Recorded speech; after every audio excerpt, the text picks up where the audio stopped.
Hello and welcome to the first video of this online series. So today's topic is periodic classification of elements. So this is the chapter 2 of class 10 and I might try to explain this chapter in maybe 2 or 3 parts. So this is the first part. So let's get started. So in this part we are going to study about classification of elements, Doberener's triads, Newland's octaves and the Mendeleev's periodic table. So to go into the topic, we need to recall some basic concepts regarding this topic that we have already studied in the previous standards. For example, what are the types of matter? So there are 3 types of matter, that is solid, liquid and gaseous. And now what are the types of elements? There are 3 types of elements again, metals, non-metals and the metallites.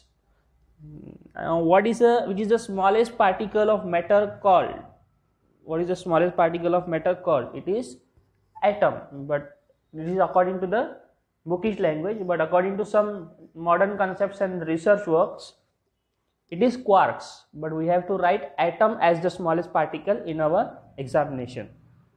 What is the difference between molecules of elements and molecules of compounds? So molecules of elements are those molecules in which 2 or more atoms of same kind are there. For example, hydrogen H2, both are hydrogen atoms. Another, chlorine Cl2, fluorine F2. All these molecules have only one kind of element in their molecule. So these are called as molecules of elements. Now what are molecules of compounds? So molecules of compounds are those in which there are 2 or more than 2 types of elements present. For example, H2O, water. So there are 2 hydrogen and 1 oxygen. Another one, HCl, hydrochloric acid. That is 1 hydrogen and 1 chlorine. Another one, H2SO4, that is sulfuric acid. So there are 2 hydrogen, 1 sulfur and 4 oxygen atoms present in the molecule of sulfuric acid. So these are the examples of molecules of compounds. So these were some basic terms. Now next is classification of elements. So why do we need to classify the elements?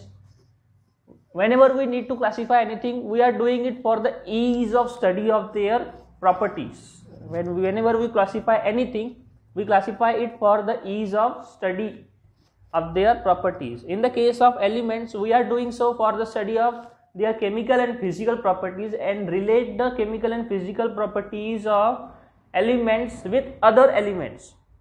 Are they similar or are they different? How are they different? Is there any kind of pattern in their chemical and physical properties? So now today's world, we are aware about 118 elements, but in the year 1800s only 30 elements were known. And as the science grown, more and more elements were being discovered at that time. So initially we said that there were only 2 kinds of elements present, that is metals and non-metals, and later on metallites were discovered. So metallites are the elements which have both the properties of metals and non-metals. So as the information increased and more elements were being discovered and more chemical and physical properties of all the elements were being studied by the scientists all over the world, the scientists tried to classify them and try to find the particular pattern in the gradation of chemical and physical properties of the elements. So there are some important contributions of some scientists which we are going to study in this video. So first is Doberener's triads. So as you can see, the German scientist Doberener in the year 1817 gave the concept of Doberener's triads. So what did he did in this concept? He arranged the elements in the group of 3, means triads, and he called them Doberener's triads. On what basis he did so? He did so on the basis of their atomic masses. So he said that if you take the mean of atomic masses of first and the third element, that is, if we take the example of trio of lithium, sodium and potassium, and if you take the mean of atomic mass of lithium, that is 7, and potassium, that is 39, you will get the atomic mass of middle element, that is sodium. That is 39 plus 7 divided by 2 will give you 23, and 23 is the atomic mass of sodium. So he gives the concept of triads. So he arranged the elements present at that time in the year 1817, about 30 or 35 elements were there. So he arranged these elements in this way. But also there were some drawbacks of this concept. He could not arrange some elements in this way of increasing order of atomic masses in the form of triads. There are some drawbacks. That's why this concept was discarded then. Now the next came Newland's octave. John Newland was an English scientist. In the year 1866, he classified about 56 elements in his table, and he arranged the elements in the increasing order of their atomic masses, so that he found that every 8th element in the series was having the similar properties as that of the first element. And he compared this concept with the musical octaves that's in our Indian system, that is sa, re, ga, ma, pa, da, ni, and again sa. Means the 8th note is same as that of the first one.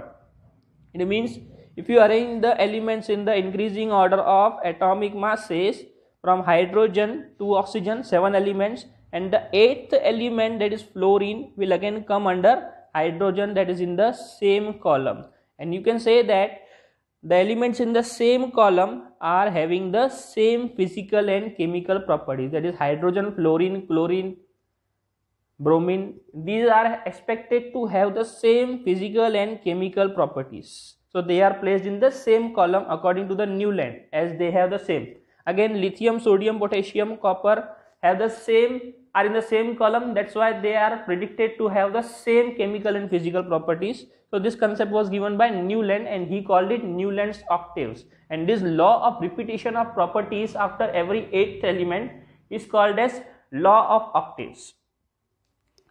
But there were some problems and limitations of this concept also. What Newland did, he placed copper and nickel in the same place, also cerium and lanthanum at the same place. Why did he do so? He did this for arrangement of upcoming elements such as copper and zinc and ytterbium in their proper columns.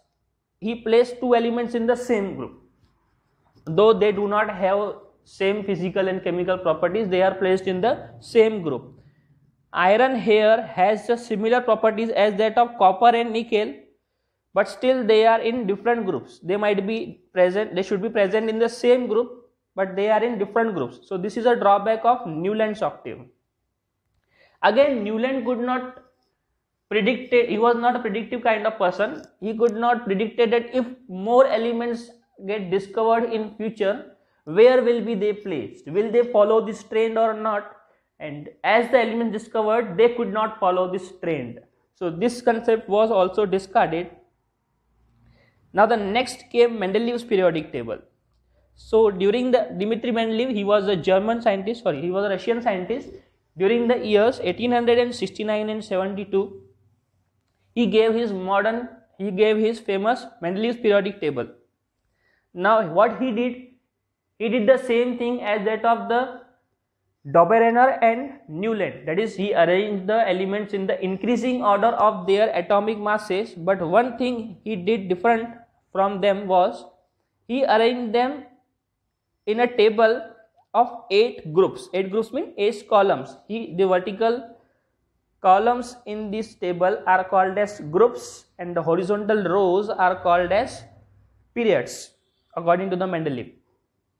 So he arranged the table of 8 columns according to the types of oxides or hydrides formed by the elements. It means, now what are oxides and hydrides, we will discuss it. So in this formula, that is R2O, here R is our element of this group or column. Suppose hydrogen, H, it will form the compound H2O. So the compounds which form oxides, that is in the compounds in which the element is combined with oxygen either in monoatomic, diatomic or triatomic or polyatomic form. Such compounds are called as oxides. Now what about hydrides? In these compounds, the element is combined with a hydrogen atom. For example, here carbon. If you take carbon, it combines with 4 hydrogen atom, that is CH4. It forms CH4, that is methane gas. So according to this, he arranged the elements in these 8 groups, and he found that the elements in the same group, that is suppose in the first group, that is in the second group, these elements have the similar chemical and physical properties. So he found that this pattern is being followed. So this was an important contribution of Mendeleev for the formation of classification of different elements. So, but there were some limitations and drawbacks of Mendeleev's periodic table also. We call them demerits of Mendeleev's periodic table.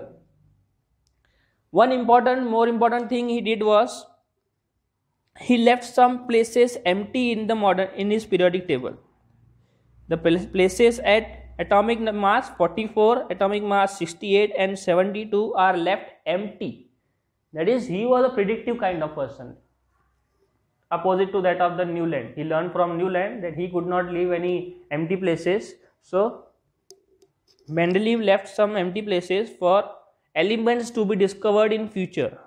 So he left these 3 places at atomic mass number 44, atomic mass number 68 and atomic mass number 72. And he predicted that some elements might be discovered in future at that places.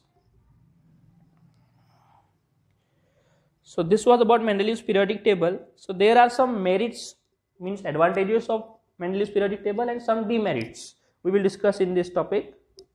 So what are the merits of Mendeleev's periodic table? So first is, at that time beryllium, some elements were believed to have some particular atomic masses, but Mendeleev revised that atomic masses. For example, beryllium was previously believed to have atomic mass of 14.03 and it was placed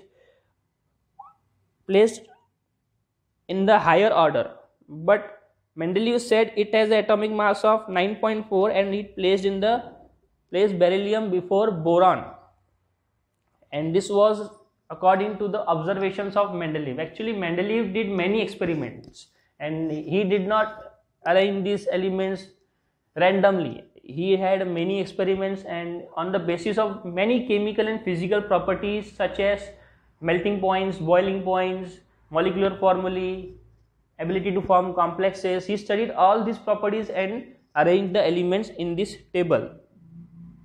So after studying this, he found that beryllium has an atomic mass of 9.4 and not 14.03.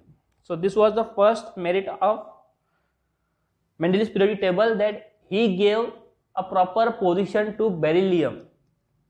So next merit of Mendeleev's periodic table is he left the vacant places, as we have discussed, and later on the elements called scandium, gallium and germanium. Scandium, gallium and germanium were discovered, which took the places of that empty places. At that time also, at the time of Mendeleev also, that elements were discovered, but the names were not given to that elements. So previously that elements, that is scandium, gallium and germanium, were called as Ica boron, Ica aluminium and Ica silicon, on the basis that they have similar properties as that of boron, aluminium and silicon respectively. That is, scandium has similar properties as that of boron, that's why it was called as Ica boron at that time, and gallium was having similar properties as that of aluminium, that's why it was called as Ica aluminium, and germanium was called as Ica silicon, as it has the similar properties as that of silicon. So they were discovered later on, and their chemical and physical properties were confirmed, and they got the place at the same place left by the Mendeleev in his periodic table. So this was one merit.